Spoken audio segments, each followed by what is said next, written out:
അസ്സലാമു അലൈക്കും വറഹ്മത്തുള്ളാഹി തആല വബറകാതുഹു.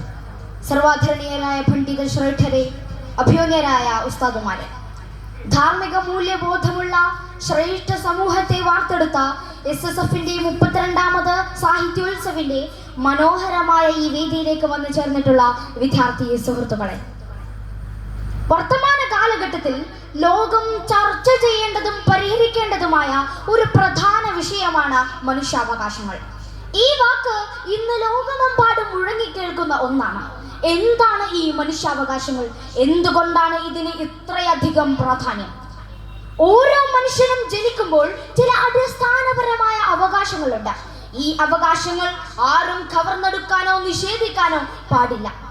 ലിംഗം, വർഗം, ജാതി, മത, ദേശവേശ, ഭാഷ എന്നിങ്ങനെയുള്ള യാതൊരു വേർതിരിവുമില്ലാതെ എല്ലാവർക്കും ഒരുപോലെ ലഭിക്കേണ്ട അവകാശങ്ങളാണിവ.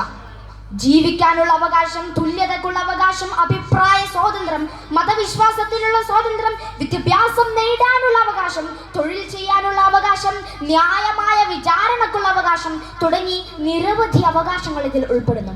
മനുഷ്യാവകാശങ്ങളുടെ പ്രാധാന്യം ചരിത്രത്തിൽ നിന്ന് നമുക്ക് മനസ്സിലാക്കാൻ കഴിയും. ലോകമഹായുദ്ധങ്ങളുടെയും മറ്റ് അക്രമങ്ങളുടെയും ഭീകരതയിൽ നിന്ന് മനുഷ്യരാശി പഠിച്ച പാഠങ്ങളുടെ ഫലമായാണ് universal declaration of human rights പോലുള്ള സുപ്രധാന രേഖകൾ രൂപം കൊണ്ടത്. 1948 ഡിസംബർ 10 ഐക്യരാഷ്ട്രസഭ അംഗീകരിച്ച ഈ പ്രഖ്യാപനം ലോകമെമ്പാടുമുള്ള മനുഷ്യാവകാശ സംരക്ഷണത്തിന് ഒരു അടിത്തറയായി മാറി. എന്നാൽ ഒരു ദുഃഖകരമായ യാഥാർത്ഥ്യം എന്തെന്നാൽ, ആ കാലഘട്ടം മുതൽ ഇന്നു വരെയും ലോക മനസാക്ഷിയെ വെല്ലുവിളിച്ചുകൊണ്ട് പിറന്ന മണ്ണിൽ മനുഷ്യാവകാശവും സ്വാതന്ത്ര്യവും നൽകാതെ, സ്വന്തം മാതാവിന്റെ മടിത്തട്ടിൽ പോലും വിശ്രമിക്കാൻ അനുവദിക്കാതെ വെടിവെച്ച് കൊല്ലുകയും പിഞ്ചോമനകൾ പഠിക്കുന്ന പാഠശാലയിലേക്കും ആശുപത്രികളിലേക്കും ബോംബ് വർഷിച്ചുകൊണ്ട് ഫലസ്തീനിന്റെ തെരുവീഥികളിൽ മനുഷ്യമാംസത്തിന് മേൽ നൃത്തമാടുന്ന നികൃഷ്ടരായ സയനിസ്റ്റുകളെയാണ് കോർപ്പറേറ്റ് കമ്പനികളും സാമ്രാജ്യത്വ ശക്തികളും സഹായിച്ചുകൊണ്ടിരിക്കുന്നത്. മനുഷ്യത്വരഹിതമായ ഈ കൊടും ക്രൂരതയിൽ പട്ടിണിയിലകപ്പെട്ട ഫലസ്തീനികൾക്ക് മനുഷ്യപ്പറ്റുള്ളവർ നൽകുന്ന ഭക്ഷണപ്പൊതികൾക്ക് വേണ്ടി കൂട്ടമായി കൈനീട്ടുമ്പോൾ മാരകമായ പ്രഹരശേഷിയുള്ള ബോംബുകൾ വർഷിച്ചുകൊണ്ട് മനുഷ്യ ശരീരങ്ങൾ ആകാശത്തേക്ക് ചിന്നി ചിതറുന്നത് കണ്ട് മാനവലോകം ഞെട്ടുകയാണ്. ഇസ്രായേലിന്റെ നിലക്കാത്ത ഈ മനുഷ്യ കശാപ്പിന് പിന്നിൽ പ്രവർത്തിക്കുന്ന സയനിസ്റ്റ് സാമ്രാജ്യത്വ ശക്തികളോട് ഒരു വാക്ക് ഞാൻ പറയട്ടെ.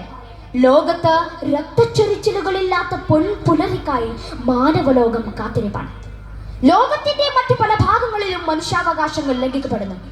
ദാരിദ്ര്യം, ചൂഷണം, വിവേചനം, അക്രമം എന്നിവയുടെ ഇരകളാകേണ്ടി വരുന്ന ലക്ഷക്കണക്കിന് ആളുകൾ നമുക്ക് ചുറ്റുപാടുമുണ്ട്. സ്വന്തം അഭിപ്രായം തുറന്നു പറഞ്ഞതിന്റെ പേരിൽ തടവിലാക്കപ്പെട്ടവരും, ജീവിക്കാൻ വേണ്ടി സ്വന്തം മണ്ണിൽ നിന്ന് പലായനം ചെയ്യേണ്ടി വരുന്നവരും, ലിംഗഭേദത്തിന്റെ പേരിൽ വിവേചനം അനുഭവിക്കുന്നവരും നമ്മുടെ സമൂഹത്തിലുണ്ട്. ഇവിടെയാണ് നാം മനുഷ്യാവകാശങ്ങളുടെ പ്രാധാന്യം തിരിച്ചറിയേണ്ടത്.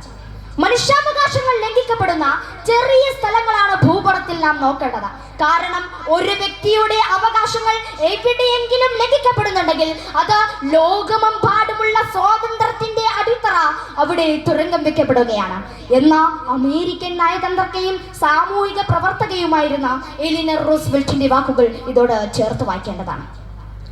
ഓരോ വ്യക്തിയുടെ അന്തസ്സും അവകാശവും സംരക്ഷിക്കപ്പെടണം.